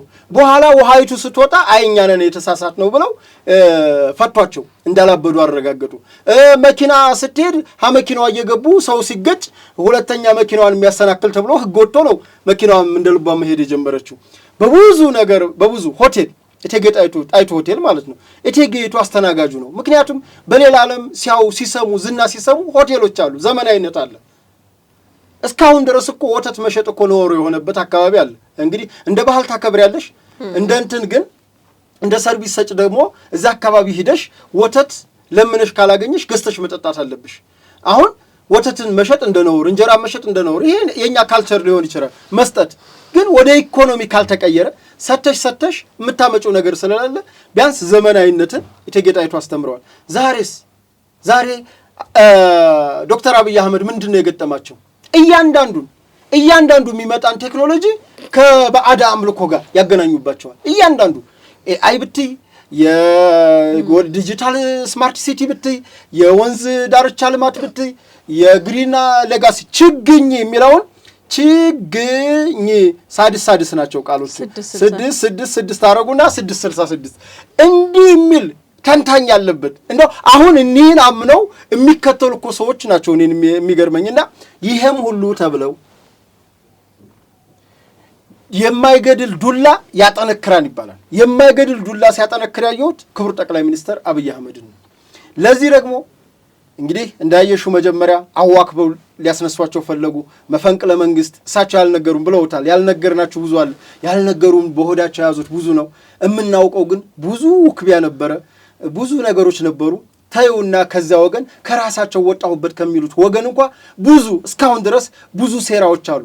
እኔ ካልወጣሁት አይጣፍጥም የሚሉ ራሳቸው ማንገስ የሚፈልጉ አካላት እስካሁን ድረስ አልተኙላቸውም። ያም ሆኖ ግን እኛን አይደለም ኢትዮጵያውያኖችን ዓለምን እጅ ባፍ የሚያስጭን የስማርት ሲቲ ግንባታ፣ የከተማ ልማት፣ ኮሪደር ልማት ሲለማት ካስታወሽ ክብርት አዳነች አቤቤ እንግዲህ 24/7 እያሰሩ እንግዲህ 24 ሰዓት ይሰራል፣ 7ቱንም ቀን ይሰራል ነው ትርጉሙ። 24/7 ሰርተው አዲስ አበባን ሌት ተቀን ሰርተው አሁን ጧት ስትሄጂ ያየሽው ከሰዓት የለም፣ ከሰዓት ያየሽው ምንድነው እኒህ ሰዎች እስከሚባል ድረስ ተአምር አሳዩ። ይሄ ተአምር አዲስ አበባ ብቻ ነው የአዲስ አበባው መንግስት ሲሉ ይሄው አሁን ማን ቀረ? እስኪ ንገሪ፣ ማን ቀረ? ያው የቀረው እኔም ልንገርሽ መቀሌ ብቻ ነው የቀረው። መቀሌም አሮጊቷ እስካለች ድረስ ይቺ የበሰበሰች ድርጅት ስትቀበር የትግራይም የመቀሌም ትንሳኤ። መቀሌ እኮ ልንገርሽ መቀሌ ብቻ አይደለም፣ መቀሌ እኮ የኢትዮጵያ የታሪክ መቀሌ ያልኩኝ ትግራይ በጠቅላላ ትግራይ የኢትዮጵያ ታሪክ ሞተር ናት ብለው እኮ የመጀመሪያው ለውጥ ሂደው እኮ ቃል የገቡት ክቡር ጠቅላይ ሚኒስትር የመጀመሪያው ቃል የገቡት እኮ ትግራይ ላይ ነበር። ይሄ ሁሉ ለውጥ ምሳሌ የሚመጣው ከሰሜን ነበር። በእርግጠኝነት ግን ሆን ብለው ወደ ጦርነት ከተቷቸው። እንግዲህ ከጦርነቱ በኋላ ነው እኔ ሰው 7 ዓመት ይለኛል። የ7 ዓመት ለውጥ ይላል። 7 ዓመት አይደለም 2 ዓመት አልሞላውም ለውጡ ከመጣና ክቡር ጠቅላይ ሚኒስትራችን አሁን በሚያቀርቧቸው ነገሮች በግሪን ሌጋሲ በአንድ ጀንበር 30 ሚሊዮን ህዝብ አነቃንቆ ያስተከለ በዓለም ላይ መንግስት የለም። ቅቡል ነኝ ቢል በፈለገ በህዝቡ መረጣ ተመርጫለሁ ህዝቡ ይወደኛም ቢል በአንድ ጀንበር 30 ሚሊዮን ችግኝ ያስተከለ እስካሁን በዓለም ታሪክ የለም። ይሄንን ሳይወዱ በግዱ እንኳን ኖቬል ሰጠን ነው ያሉት። አሁንም ዓለም አቀፍ ኮንፈረንስን አዲስ አበባ አይውልሽ ኮንቬንሽን ሴንተር የተመሰረተበት የተባበሩት ሲኤምሲ አካባቢ ያለው ማለት ነው። ስንት ጊዜ ኮያኔዎቹ ባለቤቱ የማይታወቅ ህንጻ ነው። ስንት ጊዜ ተቸንክሮ የቆመ ክብርት አዳነች አየች። ከዛ በኋላ ይሄን ነገር ለምንድነው እዚህ የቱሪዝም ምንድነው ኮንፈረንስ ቱሪዝምን ለምንድነው ማንሰራበት? አሁን ብዙ ጊዜ መናፈሻ ከተማ እንግዲህ መናፈሻም ኢትዮጵያ ሰሞኑን እያየሁ ነበረ በአፍሪካ ይሄ ታሪካዊ ቅርሶቻቸውን ከሚያድሱ በአፍሪካ ሁለተኛ ነች። በዓለም እንግዲህ ከአስሮቹ ተርታ ውስጥ ነች። በጣም በዚህ ባጭር ጊዜ ማለት ነው። ከእንደገና ደግሞ ኢትዮጵያ ታሪካዊ ሰው ሰራሽ ቅርስም ተፈጥሯዊ ደግሞ ቅርስ ያላት ናት። ሁለቱም ተፈጥሮንም ሰው ሰራሽንም ከዛ ላይስ አየር ጸባይ ደጋ ወይና ደጋ ቆላ ሌላው ዓለም ላይ እኮ የሆነ ጊዜ ክረምት ሆኖ ረጅም ጊዜ በኦቭን ተጥደሽ ነው እኮ ሙቀት የምታገኘውና እስኪ እሱን ከክቡር ጠቅላይ ሚኒስትራችን ጋር ያለውን ነገር እሺ እንግዲህ ጠቅላይ ሚኒስትሩ ተጽዕኖ ፈጣሪ ናቸው ብቻ አይደለም ተጽዕኖ ሲፈጥሩም ምክንያታዊ ናቸው። ምክንያት ማለት ሰርተው ነው። አሁን ተጽዕኖ ለመፍጠር በርካታ ሰዎች እኛም ላይ ጭምር ተጽዕኖ የፈጠሩ ሰዎች አሉ። በበጎም ያው እንደዚህም እያውደለደሉ እንደምታያቸው ቅድም ስማቸውን በተወሰነ መንገድ ጠርተናል። ጠቅላይ ሚኒስትሩ በነገራችን ላይ በውጭ ሚዲያዎች እንደሚወራላቸው በሀገር ውስጥ ሚዲያ ምንም የተወራላቸው ነገር የለም። የሀገር ውስጥ ሚዲያዎች በጠቅላይ ሚኒስትሩ እኔ አንዳንድ ጊዜ እጠራጠራለሁ ማለት ምን ማለት ነው? አንዳንዴ የሆነ ቢሮ ሄድና ያዩታል። እኛ ቤት ጉዳይ የሚባል ፕሮግራም አለን ፕራይም ሚዲያ ላይ እና አንቺና አለቃሽ ደግሞ ታበዙታላችሁ እንደ ስለ ጠቅላይ ሚኒስትሩ ጧትም ስለ ጠቅላይ ሚኒስትሩ ማታም ስለ ጠቅላይ ሚኒስትሩ እደነግጣለሁ ሲሉ ማለት ነው። በጣም ጥቂት ነገር ነው ስለ ጠቅላይ ሚኒስትሩ የምናወራው። ማውራትም የጀመርነው እኛም ከዚህ ከህዳሴ ግድቡ በኋላ ነው። እንደውም ስለ ጠቅላይ ሚኒስትሩ ብዙም አናወራው። ነገር ግን እውነት ለመናገር ጠቅላይ ሚኒስትሩ ምናልባት እኛ ኢትዮጵያውያን የማድነቅ ልምድ ቢኖረን እኛ ኢትዮጵያውያን በተሰራልን ነገር ሰዎችን ማክበር የምንችል ቢሆን በነገራችን ላይ እኛ ኢትዮጵያውያን ከሌላው ዓለም ለየት የሚያደርገን ብሔራዊ ጀግና እንኳን የለንም። እዚህ ኢትዮጵያ ውስጥ ብሔራዊ ጀግና የለንም። ከዓለም ለየት እኮ የምንል ህዝቦች ነን እኛ። አሁን ሰው ባንዲራ ምናምን ይላል አይደለ? እኛ እኮ አድዋ ላይ የምንጣላ ሰዎች ነን። አድዋ ግማሹ የኔ ብቻ ነው ይላል፣ ግማሹ ደግሞ እንደውም አድዋን ይውሰዱት ከፈለጉ እኛ ምን አገባን ምናምን ይላል። እንግዲህ አድዋን እንኳን ይሄ የአድዋን በዓል እንኳን አጫሉ ሁንዴሳ ነፍሱን ይማርና ከዛ በኋላ የኦሮሞ ህዝብ የተቀበለበት ከዛም በተጨማሪ ደግሞ ይሄ የአድዋ ሙዚየም የጋራችን እንደሆነ ሁሉም አሻራው እንዳለበት ብሔራዊ ጀግንነትን እንኳን ማለት ነው እንዲኖረን ያደረጉ ናቸው። የምንግባባበትን ነገር ዴይ ቱ ዴይ የሚሰሩ ጠቅላይ ሚኒስትር ናቸው በነገራችን ላይ እንጂ ኮኛ እሱ ላይ እንኳን አንግባባም። አሁን አንተ ሚሊሊክን አንስተካል። እኔ አንዳንድ ፊቴን ምናምን ኮስተር ምናምን ላደርግብክ እችላለሁ። ምክንያቱም የሰማሁት የተነገረኝ በርካታ ነገሮች አሉ አሁንም ከውስጥ የማይወጣ አንዳንድ ጊዜ ቆመ ካላሰብከው አሁን መለስ ዜናዊ በደንብ የሚያሞግሱ ሰዎች አሉ የማያፍሩ አይደል? አሁን እኔ እናንተ ፊት ለፊት ላይ መለስ ዜናዊን ምናምን ሰው ሄደ ከናቀው ምናምን አይልክም እንደው እንትን ባይሆን ትልልቅ ሰዎች ባንሆን ምናምን የሚሰሙን ነገሮች አሉ። መለስ ዜናዊን የሚያደንቅ ሰው ጠቅላይ ሚኒስትሩን ሊያሸማቀቅ በጠቅላይ ሚኒስትሩ ሊያሸማቀቅ ይፈልጋል። አናፍርም። አንዳንድ ሰዎች አለማፈርን ጸጋ ተላብሰነዋል ማለት ነው። ስለዚህ ጠቅላይ ሚኒስትሩ እንደነገርኩክ ነው ስለ ጠቅላይ ሚኒስትሩ ውጪ የሚወራውን ያህል እኛ ኢትዮጵያውያን አናወራም። ሁለተኛ ጠቅላይ ሚኒስትሩ ከወጡበት ብሔረሰብ ብለሃል እንደ ኦሮሞ እኮ ማለት ነው ማለት እንደ ኦሮሞ ፖለቲከኞች በነገራችን ላይ የኦሮሞ ህዝብ አይደለም የኦሮሞ ህዝብ ጠቅላይ ሚኒስትሩን በጠቅላይ ሚኒስትር አብይ አህመድ ለሚመጣበት ለመሞት ለመግደል መስዋዕትነት ለመክፈል የኦሮሞ ህዝብ ዝግጁ ነው።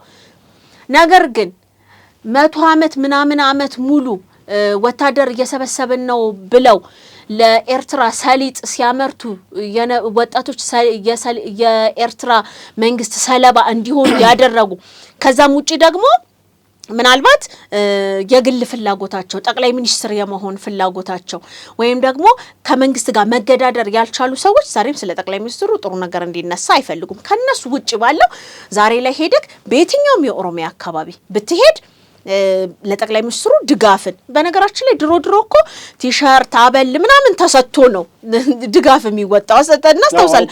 ቀበሌ ሰው ቡና መግዣ ሲያጣ ነው ሄዶ አበል ወስዶ የሚመጣው። ዛሬ ላይ እኮ ለጠቅላይ ሚኒስትሩ ስለሰሩት ስራ ሲባል የሚወጡ ሰዎች አሉ። አሁንም ግን የማድነቅ የራሳችንን ነገር እንዴ ስለ ጠቅላይ ሚኒስትሩ ምን ተብሏል ተዘፍኗል? ለምሳሌ ምንም እንዳ አስታውሳለሁ ለመለስ ዜናዊ እኮ አይቅንድቡ ምናምን የሚል ዘፈን ተዘፍኖላቸዋል። ጠቅላይ ሚኒስትር በመልክም ቢሆን እንግዲህ የሚወዳደራቸው በእውነት ነው ብል ግን እንደዛ የተዘፈነ ዘፈን አስታውሳለሁ። አይቅንድቡ ምናምን የሚል እኔ በእውነት እውነቴን እኮ ምልክ አይጎፈሬው ነው የሚባለው አይደል ነው እንዲሚል ዘፈን ተዘፍ በጣም እርግጠኛ ነኝ ምናልባት ተመልካቾች የሚያስታውሱት ከሆነ። ነገር ግን ለጠቅላይ ሚኒስትሩ ምን ተባለ? ግጥሞች ወጥተዋል።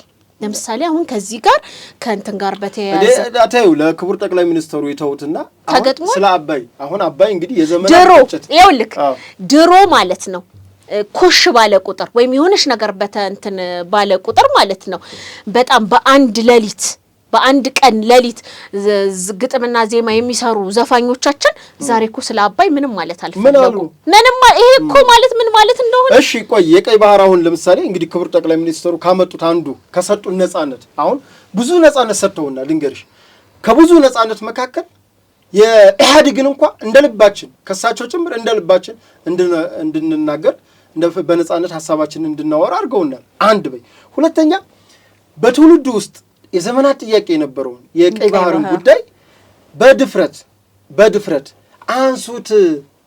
እኛ ዝም ብንል ይሄ ትውልድ ይበላናል። በነገራችን ላይ እዚህ ጋር ተቃዋሚዎች የተናደዱበት ዋናው ምክንያት ምን እንደሆነ ታውቃለህ? ጠቅላይ ሚኒስትሩ ያው መቼስ ተቃዋሚዎችን ሐሳብ ለማሳጣት አይደለም ብዬ ነው የማስበው በግል ያነሱት ነበር እያሰፈሰፉ አሁን በሚቀጥለው ምርጫ የቀይ ባህር ጉዳይ ነው ምናምን ከኤርትራ ጋር እኔ ስለማውቅ ነው ያለኝም ሰው ስላለ ነው ያለኝ ፖለቲከኛ ነበር።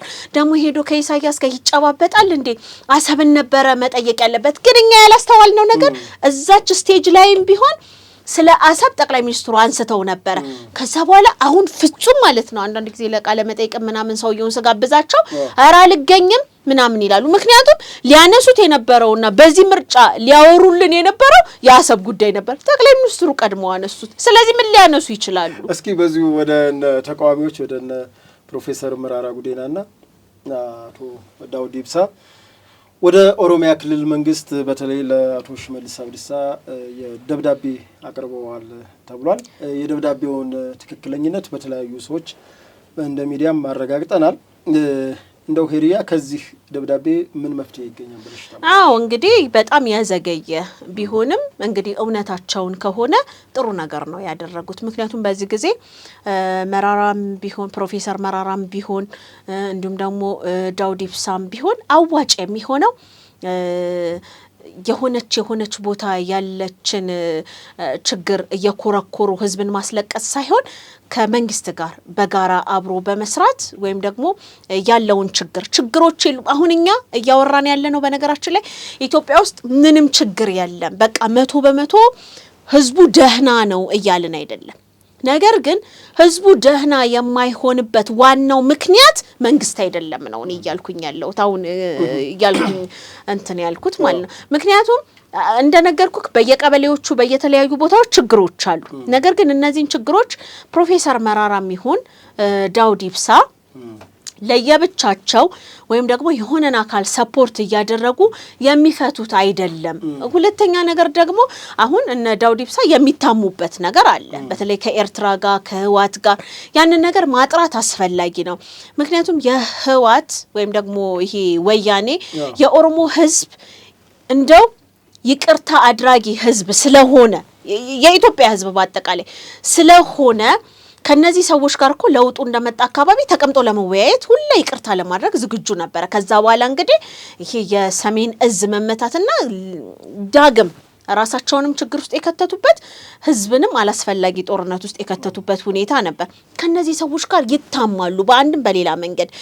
ምናልባት አቶ በቀለ ገርባ በጣም የምናከብራቸው ሰዎች ናቸው። አሁንም በነገራችን ላይ የሆነ የሐሳብ ልዩነት አለን። እደነግጣለሁ። እየደነገጥኩም ቢሆን ግን ተስፋ አለኝ በበቀለ ገርባ የሚገርምክ ነገር። ምክንያቱም ልክ ለውጡ እንደመጣ አካባቢ የፌዴራሊስት ኃይሎች ምናምን ብለው ወደዛ ወደ ህወሓት ጋር ሲሄዱ ያልደነገጠ ሰው የለም። ምክንያቱም በቀለ ገርባ በወያኔ የተሰቃየውን ያህል እስቲ ማን ተሰቃይቷል?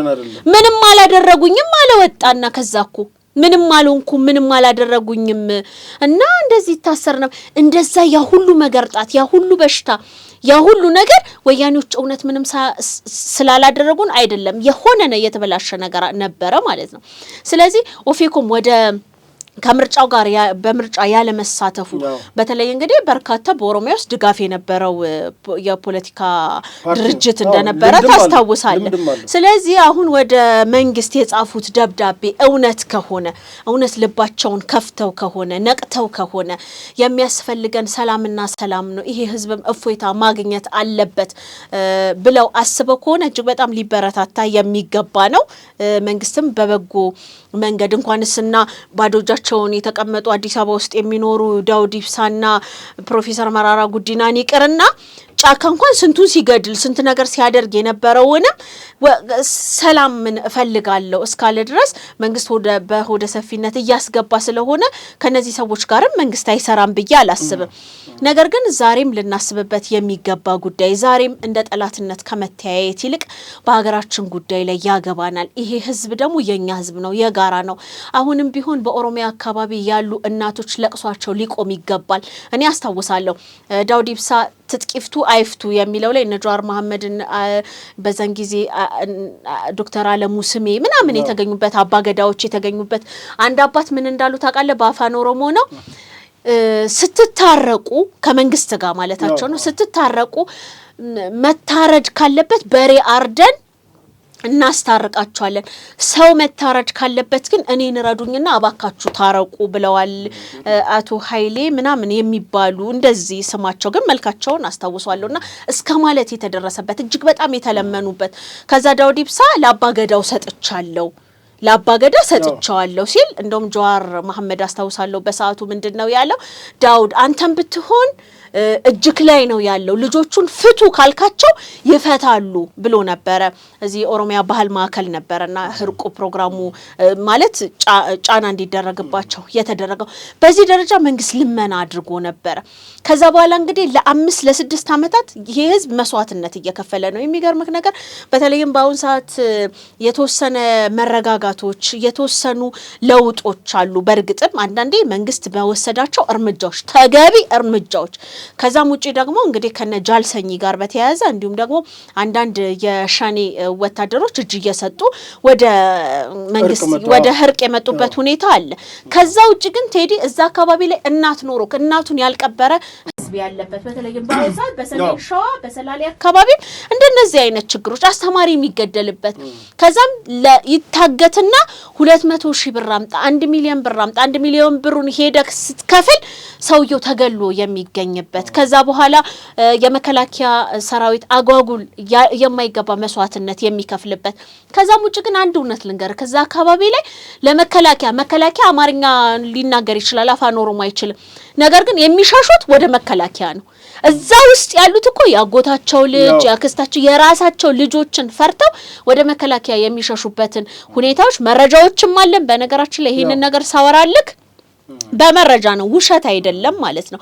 መከላከያ ቢመጣልን የሚሉ ሰዎች ያሉበት ከዚህም በወለጋ አካባቢ በጊዴ አያና አካባቢ ያለው እልቂት ይሄ የታጠቀው ቡድን የሚፈጥረው ነገር እንደነገርኩክ ደግሞ እዛ አካባቢ ላይ ታጣቂዎች በራሳቸው ኬት እንደመጡ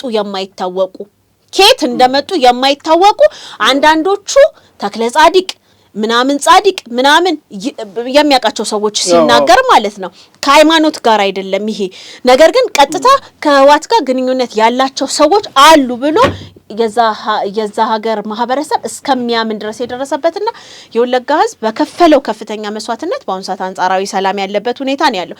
ይሄ ነገር አሳስቧቸው ፕሮፌሰር መራራና ዳውድ ኢብሳ የኦሮሞ ጉዳይ አሳስቧቸው ነገ የኢትዮጵያ ህዝብ የሚሆነው ነገር አሳስቧቸው ስለ ሀገር አሳስቧቸው ይሄንን ደብዳቤ የእውነት ልከው ከሆነ አቶ ሽመልስ አብዲሳ በጣም የምንወዳቸው የምናከብራቸው ከዛም ለሀገራቸው ለህዝባቸው የሚከፍሉት መስዋዕትነት ከጠቅላይ ሚኒስትሩ ባልተናነሰ በነገራችን ላይ በኦሮሚያ ላይ የሚሰሩት ነገር ያሳዝናል። ትምህርት ቤቶችን አዳሪ ትምህርት ቤቶችን እየሄዱ ምግባቸውን እየቀመሱ እየጣፈጣችሁ ነው ወይ የምትበሉት እያሉ የሚያበረታቱ ብዙ ትምህርት ቤቶችን የሰሩ ለትምህርት ቤቶች ምገባ የሚያደርጉ ከዛም በተጨማሪ ሽመልስ አብዲሳን በጣም የምንወዳቸው ከዚህ ከሸገር ሲቲ ጋር በተያያዘ እየተሰሩ ያሉ ፕሮጀክቶች እጅግ በጣም ትልቅ ናቸው። ከስንዴ ኤክስፖርት ጋር በተያያዘ እንግዲህ በባሌ በአርሲ የሚደረገው ነገር ቀላል አይደለም። በጣም በርካታ ነገሮች እንዲህ በቀላሉ የማይወራ ብዙ ነገር ነውና አቶ ሽመልስ አብዲሳ የሚሰሩት በዚህ ላይ ደግሞ ወጣት ናቸው።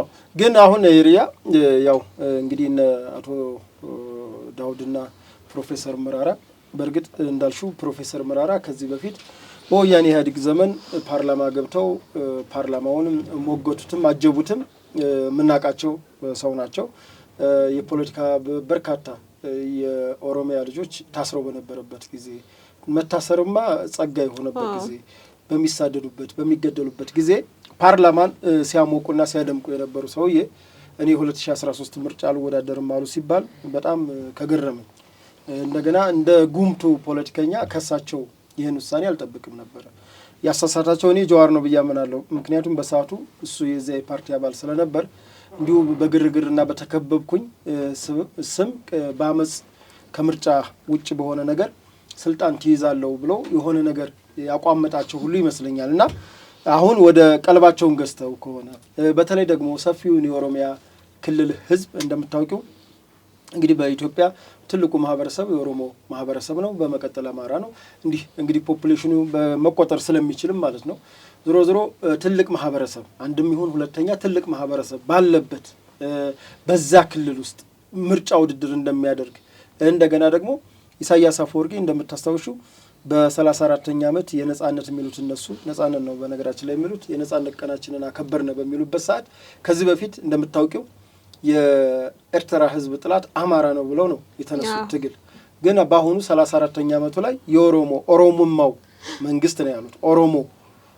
ኦሮሞማው ነው ያሉት።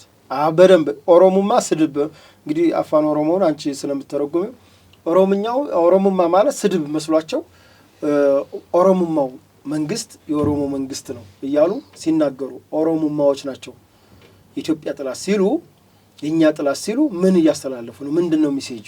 በቃ እዚህ ጋር አሁን እኔ የሚገርመኝ በውጭም ያሉት በውስጥም ያሉት ተቃዋሚዎች ይሄ የኤርትራው ሻቢያ ምን ያክል ለኦሮሞ ህዝብ ያለውን ንቀትና ጥላቻ በግልጽ በዛ በ34ኛው የነጻነት በዓል በሚለው አሳውቋል። ይሄ ምንም ግልጽ የሆነ ነገር ነው። አሁን ምን ተገኝቶ ነው ከሻቢያ ጋር የሚያጎበድዱት?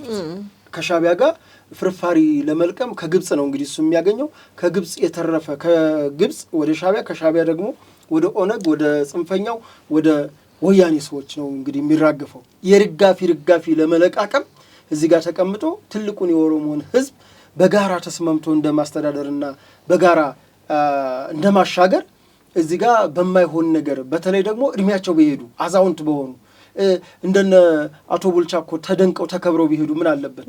እኒ ክብር እንኳን ራሱ እኔ እንጃ ብቻ እኔ ይቅርታ ለቃሉ በቃ ክብራቸውን ያጡ በትልቅነታቸው አንቱ ተብለው አንተ የተባሉ እኮ ሰዎች ናቸው። ግን አሁንም ቢሆን እኔ አንድ ምክር እንደ ልጅነቴ መመክራቸው ከመንግስት ጋር በተለይ የሰላማዊ ታጋይ ሆኖ የሰላማዊ ታጋይ ስትሆኚ ባታምኒበትም በአገሪቱ ትገዣለሽ። ባታምኒበትም በምርጫ ቦርድ የምርጫ ቦርድ ግን አምነሽበት ነው። በነገራችን ላይ የምርጫ ቦርድን አምነሽበት ነው። ህገ መንግስቱን ነው የማታምኒበት። ህገ መንግስቱን ስርዓቱን ነው የምትቀይሪው። ሳታምኒበት ትኖሪያለሽ። በምታምኒውን ህግ በምርጫ ቦርድ በሚሰጥሽ ላይሰንስ በሚሰጥሽ ህጎችን በሚሰጥሽ በነዛ ተወዳድረሽ ህዝብ ሲመርጥሽ ያን የማታምኒበትን ህገ መንግስት ትቀይሪያለሽ፣ ወይም የማታምኒበትን ሌሎች ጥቃቅን ህጎችን ትቀይሪያለሽ። የምትፈልጊውን ነገር ታደርጊያለሽ። ምን ስትሆኝ ህዝባዊ ውክልና ስታገኝ። እስከዛስ መንግስት ከሆነው ፓርቲ ጋር ተስማምቶ የመስራት ግዴታ አለበት። ተስማምቶ አይደለም ገዢ ፓርቲ ነው በነገራችን ላይ እሱም ተወዳዳሪ ነው። እሱም 5 ዓመት ኮንትራት ተሰጥቶታል። ለቀጣይ 5 ዓመት የራሱን ስራ ይሰራል። የራሱን ስራ ይስራ ወይስ ካንቺ ጋር ይነጋገር? ግን በሆደ ሰፊነት እኔ በብልጽግናው መንግስት ያልተለመደ በዓለም ላይ አዲስ ተሞክሮ የሆነ የሚመስል ምክንያቱም አሳታፊ የሚባል ነገር አላውቅም። ይሄ ስልጣን ማጋራት አልተለመደም። ያሸናፊ ፓርቲ ወይም መድበለ ፓርቲ የምትይው ለምሳሌ አሁን ጀርመን የሆነ ሰዓት ገዢው ፓርቲ ወደ 30 ምናምን አመጣ፣ የሆነ ተቃዋሚ ወደ 30 ተደመሩና መድበለ ፓርቲ ገዢ ፓርቲ ፈጠሩ። እንደ አይነት ነገር አይደለም አሁን ኢትዮጵያ ውስጥ ያለው። ብልጽግና ሙሉ ስልጣኑን የክልሉንም የፌዴራሉንም አሸንፎ እያለ በክልልም አጋርቶ በፌዴራልም አጋርቶ ነው እያስኬዳ ያለው። ከዛ በተረፈ የምክክር ኮሚሽን ማን ከማን ተጣልቶ ሲሉ የነበረውን የምክክር ኮሚሽን አምጥቶ ሐሳባችሁን አዋጡ፣ ከመንግስትነት ስልጣን በስተቀረ ተቀይራላችሁ። አሁን ይሄ ማለት አሁን ይኸውልሽ ሽግግር መንግስት ለምን ተከለከልን እኮ ብለው ነው ያኮረፉት። ሽግግር መንግስት ለመሆን መጀመሪያ እንደው ለማሻገር አይደለም አንድ ፓርቲ አይደለም አንድ ፓርቲ ሆኖ አንድ ሀገር ሊያሻግሩ ይቅርና አንድ ሀገር ማሻገር ይቅርና እኒ ተቃዋሚ የምትያቸው ተፎካካሪ የምትያቸው ፓርቲ ቢሮ እንኳን አልስማማ ብለው እኮ ኦነግ ለሁለት ተከፍሎ ይኸውልሽ በዚህ በኩል የነ ቀጀል አለ፣ በዚህ በኩል የነ ዳውድ አለ። ሁለቱ ሳይስማሙ እንዴት ነው የሚያሻግሩት? የኢትዮጵያን ህዝብ አይደለም የኦሮሞን ህዝብ ያሻግሩት። በነገራችን ላይ እዚህ ጋር ስለማውቀው የምነግርክ ነገር አሁን አንዳንድ ጊዜ የሚባሉት ነገር አለ። እዚህ ማለት ጦርነትን ቢያሉ እንደነገርኩክ ዳውድ ኢብሳ ነበር አይደለ በሰዓቱ ልጆቹ ትጥቅ እንዲፈቱ ማድረግ የሚችለው ምክንያቱም ሊቀመንበር ነበር እሱ። ከዛ በኋላ ከአስመራ ሲመጡ የተስማሙበት ጉዳይ አለ። የተስማሙበት ጉዳይ ምን መሰለክ? ትጥቅ ይፈታሉ። ምክንያቱም በአንድ ሀገር ላይ ሁለት መንግስት የለም፣ ሁለት የታጠቀ ኃይል ሊኖር አይችልም። ሐሳቡን የቀየረው ዳውድ ኢብሳ ነው። ዳውድ ኢብሳ ሐሳቡን ይቀየርና ከዛ በኋላ የፓርቲውን አቋም ወይም ደግሞ የመጡበትን ፓርቲ አቋም የቀየሩት እነ ዳውድ ኢብሳ ናቸው። አሁን ይሄ የምናውቀው ነው ስለሆነ ነው ምንናገረው እንጂ የነቀጀላ መርዳሳ እኛ የግል ጠበቃቸው አይደለንም ወይም ደግሞ የዳውድ ኢብሳ ፐርሰናል ጥላቻ የለብንም። ነገር ግን ሲመጡ የተስማሙት ያን ጊዜ አቶ ለማ መገርሳ ነበሩ። የተስማሙት መቼስ አንድ መንግስት ይዞክ ሲመጣ ለምሳሌ ግንቦት 7 ነበር። ግንቦት 7 እኮ ታጥቆ አልመጣም። ወዲያውኑ ወደ ታድሶ ነው የገባው አዳን ነበር። ስለዚህ ምን እንደተደረገ ታውቃለህ? እነዚህ ግን እዚህ ከደረሱ በኋላ ያው እንደነገርኩ ይሄ የፌደራሊስት ስታይሎች ምናምን ህዋትም የተለያዩ ትግርኛ እየጨፈሩ ምናምን ነገር ሾ እያሳዩን ነበር። ዳግም እንግዲህ ያ ሾ በነገራችን ላይ ምናልባት ለነዳውድ ኢብሳ ያልተገለጸበት ሁኔታን ዳግም 100 ዓመት ያሉትን ግን ህዝብ መስዋዕትነት ከፍሎ ከ4 ኪሎ ያባረራቸውን ዳግም እንመጣለን እያሉ እነ ደብረጽዮን ማለት ነው እያሳዩን ነበር። ውሻቸው ላይ ሳይቀር ሽጉጥ እየደቀኑ ማለት ነው። ሽጉጥ እንትን ውሻውም ይተኩሳል። አሁን ለዳውድ ኢብሳ ያልተገለጠለትና ዳግም ወደ ባርነት በነገራችን ላይ ኢትዮጵያን ገዟት አይደለም እኔ በቀኝ ግዛትነት ተቀራመቷት ነው ማለት ነው ወያኔዎች ማለት ነው ኢሳያስ አፈወርቂን ጭምር። ምክንያቱም ኢሳያስ አፈወርቂና መለስ ዜናዊ የተጣሉበት ምንም አይነት ናስጠኛ ለወሰበን ሰጠው። ለምን ይጣላዋል? በቃ እኮ ሰጠው። ትርፋቸው ምንድነው? እዛ ጋር የሞተው ኢትዮጵያዊና ኤርትራዊ ነው። ሊያሳዝንክ የሚገባው ዳውድ ኢብሳ እንዴት አልተገለጠለትም? እኔ አላውቅም። ምክንያቱም መጀመሪያውኑ ይባላል በነገራችን ላይ መጀመሪያውኑ ሁሉም ሰዎች የሚስማሙበት አንድ ነገር አለ። እነ ዳውድ ኢብሳ መለስ ዜናዊን ለማስፈራራት ኤርትራ ተቀመጡ እንጂ እንደነገርኩክ ነው። ባለፈውም የተናገርኩት ነገር ነው። የሚያስታጥቁትም የሚታገሉትም ህዝብ የለም። አንድ የኦነግ ከፍተኛ አመራር በወቅቱ ምን እንዳለኝ ታውቃለህ? እናንተ ቆይ አልኩት፣ ውጭ ነበር እንደዋወላለን። እናንተ ቆይ ለምንድን ነው የማትመጡት ያለኝ። ወዴት ነው የምንመጣው አለኝ። አዲስ አበባ ለምን ወጣቱ እንደሆነ እየጠበቃችሁ ነው፣ ለምን አዲስ አበባ ታስታጥቁት ምናምን ሲል ኦነግን ድጋሚ ካደራጀ ነው እንጂ የተደራጀ ኦነግ የለም አለኝ። ያጎታቸው ልጅ ያክስት ልጅ ወንድም ጓደኛ ይሰበሰብና 6-7 ሆነው ፎቶ ይነሳሉ።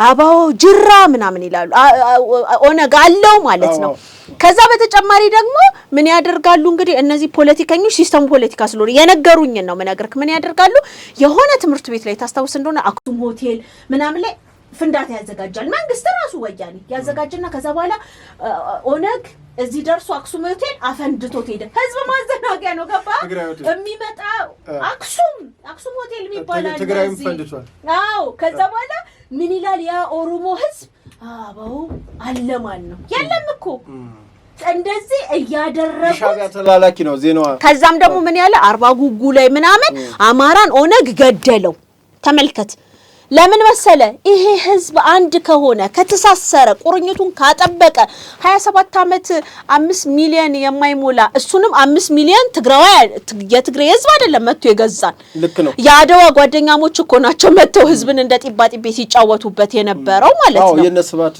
ስለዚህ አሁን ያንን ማድረግ አይችሉም ስለዚህ እኔ አንዳንድ ጊዜ እጠራጠር ነበር ዳውድ ኢብሳማ እንደውም ይባል ነበር በነገራችን ላይ ዳውድ ኢብሳ በእናቱ ትግሬ ምናምን ሰው ግራ ስለገባው ነው ያንን ነገር በነገራችን ላይ የሚለው አሁንም ቢሆን ግን እኛ ልንል የምንፈልገው ከዳውድ ኢብሳ ጋር የግል ጥላቻ የለንም መራራ ጉዲና ፕሮፌሰር መራራ ጉዲና ምናከብራቸው ፖለቲከኛ ነበሩ ከዛ በኋላ ግን በኢትዮጵያ ሲመጡ በከፈልከው መስዋዕትነት ሲመጡ በልጆችክ ሲመጡ በሀገር ሲመጡ አይደለም መራራ ጉዲና ፕሮፌሰር መራራ ጉዲና ዱፌራ ለምን አይሆንም በሀገሬ በልጄ በራሴ ከመጣብኝ እኮ ማለት ከአባት ጋር ትታገለዋለክ አባትን ትታገለዋለክ ምክንያቱም ሊያፈርስብክ ነው ተቋምክ ሊንድ ነው አገር ሊንድ ነው ሲመጣ ፕሮፌሰር መራራን አንተ ተው ትለዋለክ ማለት ነው እያልን ያለ ነው ያንን ነው ነገር ግን እኛ ያሪ ደስ የሚለን ነገር ፕሮፌሰር መራራ እንደድሩ ዳውድ ኢብሳም ይሄ ትምክት ካለበት እሱን ትቶ መንግስትም ደግሞ ያሉበትን ክፍተቶች ትቶ በነገራችን ላይ እኔ ምንም የማቀርበው በተለይ ሽመልስ አብዲሳ ላይ የማቀርበው ምንም አይነት ኮምፕሌን የለም ምክንያቱም ያመጡት ከዛ ከጫካ የመጡት ምን አድርጋቸዋል ስንት ሴቶች ደፍራቸዋል ስንት መከላከያ ሰራዊት ገድላቸዋል እኮ አልተባሉ ይቅር ነው የተባሉት ካሁን በኋላ ምንም ካልደረሰብን እኮ ይበቃል የስካሁኑ ይበቃል ከዛም በተጨማሪ በርካታ ጥያቄዎች አሉ በጋራ የምንመልሳቸው በጋራ የምንቆምባቸው የቀይ ባህር ጉዳይ ቀላል አይደለም የሚሰሩ ፕሮጀክቶች ቀላል አይደሉም ህፃናት ያደጉልን ነው መንግስት የሚሰራው ነገር ተስፋ ሰጪ ነው ኢትዮጵያ ተስፋ አላት በዚህ ተስፋ ላይ በሚቀራቸው እድሜ ስንት አመት ቀራቸው የኔንም አላቅም እንኳን የነሱን ማለት ነው በጣም ጥቂት ነው እንግዲህ የምንኖረው እዚች ምድር ላይ ባለው ነገር ህዝባቸውን ክሰው ከመንግስት ጎን ቆመው ከነልዩነታቸው ቆመው ምርጫ ምናልባት የሚደርሱ ከሆነ ተሳትፈው ምርጫም የማይደርሱ ከሆነ ግን ባላቸው ዕውቀት ቀላል የፕሮፌሰር መራራ ዕውቀት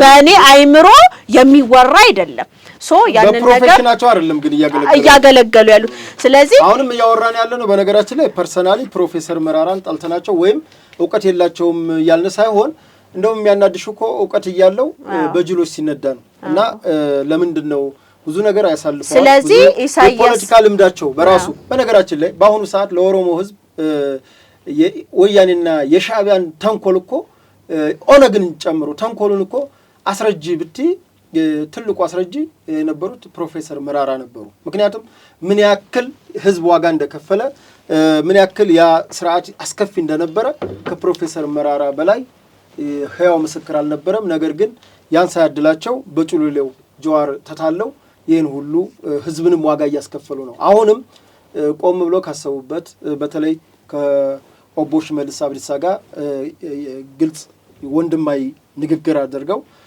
የኦሮሞን ህዝብ አሁን ካለበት አስከፊ ችግር በተለይ ይሄ የእርስ በርስ ግጭት ታውቂያለሽ አያባራም ማለት እንትኑ ይቀጥላል እና ይሄን ነገር በእኛ ይብቃ ብለው እንግዲህ ኦሮሞ እንደምታውቁ ትልቅ ባህል አለው የአባገዳ ስርዓት ያለው ሽምግልና ስርዓቱ የሚያምር ነው እንኳን አይደለም ከራሱ ያለውን ይቅርና ሌሎችንም የሚያሳትፍና ሌሎችን የሚያጋራ ስለሆነ ይሄንን ትልቅ ህዝብ በእነዚህ ሰዎች እንደው እንትን ባይል ቢታደጉት በተለይ አዲሱን ትውልድ አዲሱን ወጣት እንደነገርኩሽ ያን አስከፊ ስርዓት የሚያውቁት እኒ ሽማግሌዎች ስለሆኑ እኒ ሽማግሌዎች አሁንም ልቦና ሰጥቷቸው ለወጣቱ ትምህርት እየሰጡ ያ ስርዓት ተመልሶ እንዳይመጣ በአሁኑ ሰዓት ያለው ሰላም ልማት እንዲሁም እድገት በእንዲህ አይነት ሸፋፋ ሰዎች እንዳይቀርና እንዳይቋረጥ ቀጣይነት እንዲኖረው ቢደረግ እስካሁኑም ነገር ጸጽቷቸው አልጸጸትም ማለት እኮ ድድብና ነው። ጸጽቷቸው አይ ይሄ ነገር የሄድኩበት ነገር መስሎኝ ነበር። እውነቴን ነው።